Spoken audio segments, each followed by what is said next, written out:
Hello et bienvenue dans cette toute nouvelle vidéo où il sera question de Saw 10, puisque l'affiche mais également la bande-annonce de ce 10e opus viennent d'être dévoilées.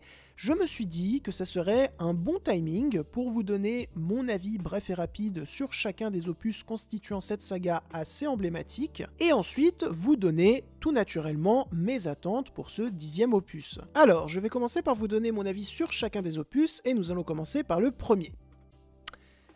Ce qui est tout à fait logique, je sais pas pourquoi j'ai dit ça. Eh bien, je dois dire que j'aime beaucoup ce premier opus signé James Wan. De toute manière, je suis vraiment fan du cinéma de James Wan. J'aime beaucoup la façon dont il conçoit ses films. Pour Saw, comme pour ses autres longs métrages, on est, selon moi, dans des roller coasters de l'horreur, de l'épouvante, mais très bien mené et très très loin d'être con. Dans ce premier opus de Saw, l'univers y est novateur, bien posé, bien développé, tout comme les personnages. Bref, ça a annoncé du lourd pour la suite. Concernant le deuxième opus, eh bien je dois dire que lui aussi je l'aime beaucoup. Comme le premier volet, il est très efficace et puis personnellement j'aime beaucoup la façon dont se crée et évolue une micro-société à l'intérieur de cette vieille baraque, sans oublier le fait que les épreuves regorgent d'idées et sont très marquantes, je trouve. On arrive maintenant au troisième opus qui est tout simplement mon préféré parce que je trouve que c'est du grand Saw. C'est le film Saw ultime, déjà parce que la direction artistique défonce, mais en plus de ça, les épreuves n'ont jamais été aussi malignes et traumatisantes, sans oublier le fait que j'adore le développement du personnage d'Amanda dans cet opus. Non, vraiment, Saw 3, pour moi, c'est le meilleur. Et l'opus 2 et 3, contrairement au premier, n'étaient pas réalisés par James Wan. On peut donc dire que la relève était assurée. Attends de voir la suite. Parce que oui, les cocos Saw 4, bah c'est pas dingo. Alors oui, il y a encore des tentatives pour essayer de raconter des choses intéressantes sur les personnages. Oui, il y a encore des tentatives en termes de dramaturgie pour les scènes d'épreuve un tant soit peu prenantes. Mais sinon, il y a surtout des grosses chutes de rythme. Et même s'il y a des tentatives, comme je l'ai dit, bah faut qu'elles mènent vers quelque chose d'intéressant, ces tentatives. Et c'est pas trop le cas. Du coup, elle mène surtout vers un film ultra osef. Bon, Saw 5, ça va être très rapide pour la simple et bonne raison que je trouve que c'est l'un des moins bons, et en plus de ça, pour tout vous avouer, j'ai très peu de souvenirs de ce film. Alors que je l'ai vu il y a pas si longtemps, hein. Je me souviens juste d'une scène d'intro qui était pas mal, mais le reste, je m'en souviens plus. Saw 6, lol, bah c'est un petit peu comme le 4. C'est-à-dire que oui, il y a des tentatives concernant le développement des persos, il y a des tentatives concernant les épreuves, mais ça reste pas très passionnant, quoi. Alors ça l'est peut-être un peu plus que le 4, parce que j'en ai plus de souvenirs. J'ai souvenir d'une intro plutôt pas mal, et également d'une fin intéressante. Mais sinon, ouais, pratiquement le même combat que le 4. Hein. Saw 7. Ouais, ok, c'est pas drôle. Eh bien, Saw 7, pour que ça rime, on va dire que c'est très bête. Parce que oui, il ne reste pratiquement rien d'intéressant pour ce qui est du développement des personnages, rien d'intéressant pour ce qui est des épreuves. En fait, le film fait extrêmement rajout. Extrêmement fait pour la thune. Suffit de voir comment ils ont vendu le long métrage en mode vous allez voir cette fois-ci Saw c'est en 3D, ouh. Sauf que ta 3D, elle est mal conçue, elle est mal réfléchie, elle ne marche pas, tout simplement, comme cette semi-conclusion vraiment ratée quoi. Pouah, qu'est-ce que c'est raté. Et on aurait pu croire que la saga allait s'arrêter là. Mais c'était sans compter l'arrivée d'un 8e opus 7 ans après, nommé Jigsaw.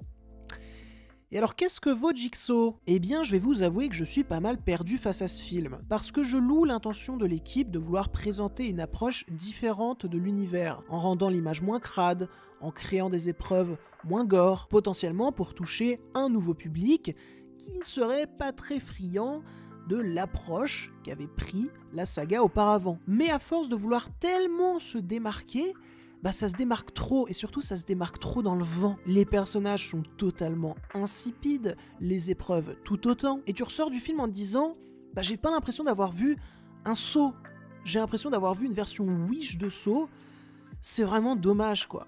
Mais encore une fois, je loue l'intention principale de l'équipe derrière le film. Et nous terminons enfin cette section où je donne mon avis sur chacun des films de la saga avec le 9e opus, à savoir Spiral, l'héritage de Saw. Et alors ça va être très simple, c'est le pire de la saga. Vous prenez tous les points négatifs que j'ai cités concernant les précédents opus et vous les multipliez par 1000, mais vraiment par 1000. Il n'y a rien qui va.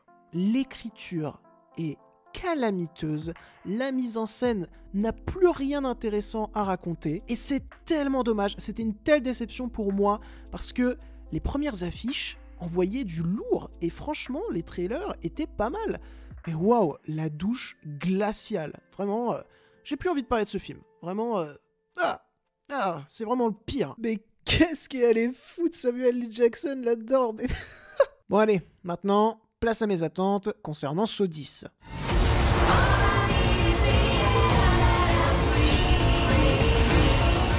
Alors, tout d'abord, que nous raconte ce nouveau volet de la saga Saw? John Kramer, le tueur au puzzle, est de retour dans le volet le plus perturbant de la franchise. Les événements se situent entre Saw 1 et Saw 2, on y retrouve un John malade et désespéré qui se rend au Mexique afin de subir une opération expérimentale capable de guérir son cancer.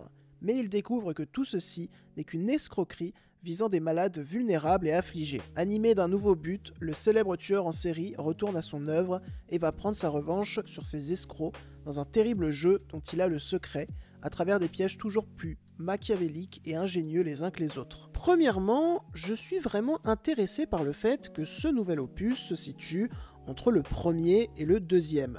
Mais en même temps, je suis vraiment inquiet. Je suis intéressé parce que je suis content qu'ils ne reprennent pas la piste très pauvre, très superficielle de Jigsaw, en mode « Oh là là, est-ce que Jigsaw il est toujours vivant ?» Non, il est plus vivant, on l'a vu mourir, faut arrêter avec ça. Mais en même temps, je suis inquiet, parce que je peux pas m'empêcher de me dire que si ce Saw 10, qu'il soit bon ou mauvais, marche au box-office, eh ben on va avoir un Saw 11, un Saw 12, un Saw 13, où on nous dira Saw 11 il se passe entre le 2 et le 3, Saw 12 entre le 3 et le 4, Saw 13 entre le 4 et le 5. J'ai très peur qu'ils utilisent cette piste, cette formule, et qu'ils l'épuisent en tirant beaucoup trop sur la corde, et sans réelle cohérence. Et c'était une formule qu'ils ont déjà un petit peu utilisée parmi les 7 premiers opus. On va pas se le cacher, mais ça allait encore, on va dire.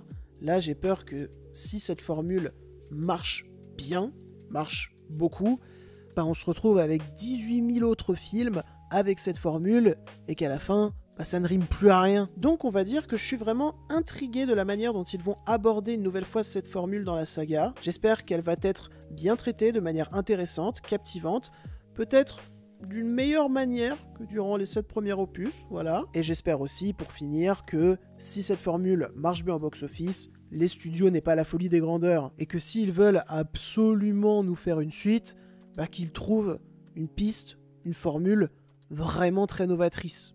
Voilà. Ensuite, il y a un autre point que j'aimerais aborder avec vous qui me fait un petit peu ni chaud ni froid, c'est le retour d'Amanda. Alors certains ou certaines d'entre vous vont me dire, mais c'est tout à fait logique qu'elle soit là puisque ça se passe entre Saw 1 et Saw 2, et à ça je répondrai oui. Mais je ne sais pas pour quelle raison, j'aurais bien aimé voir John Kramer agir pratiquement seul dans cet opus. Et là, certains ou certaines d'entre vous vont me dire, mais ça serait totalement incohérent avec la saga. Peut-être, mais si ça avait été le cas, que John Kramer agisse pratiquement seul, j'aurais trouvé ça nouveau et surtout extrêmement intriguant. Et puis bon, l'équipe du film aurait trouvé une galipette pour rendre ça cohérent, hein. Reste à voir ce qu'ils vont faire du personnage d'Amanda. Personnellement, je trouve que son développement était arrivé à terme. On verra ce qui nous réserve avec ce personnage. J'espère que ça sera du bien. Et enfin, pour finir concernant mes attentes, j'attends le retour du grand Saw. Celui qui me faisait frissonner, celui qui m'angoissait, celui qui me captivait. L'époque du 1, 2 et 3, quoi. Cette époque où les développements des personnages étaient complexes et intéressants. Où on n'avait pas l'impression que s'il y avait des épreuves, c'était pour cocher une case. En mode, ah, on est dans Saw. Ah on va mettre des épreuves, mais on va mal les réfléchir. C'est pas ça, Saw. Saw, c'est le 1, 2 et 3, où les épreuves étaient fortes, où les épreuves étaient angoissantes, stressantes et surtout raconter des choses sur les personnages et sur le ou les propos qu'ils portaient en eux. Parce que Saw, c'est pas juste des épreuves gore, c'est des épreuves gore certes, mais qui racontent des choses puissantes. J'attends le retour de l'esthétique crade, mais de l'esthétique crade belle. Dans le 1, le 2 et le 3, c'est crade, mais il y a un esthétisme du crade. Je sais pas si vous comprenez bien ce que je dis là. J'ai l'impression de me perdre dans mes arguments. Mais après le 3, c'est plus beau, c'est plus intéressant.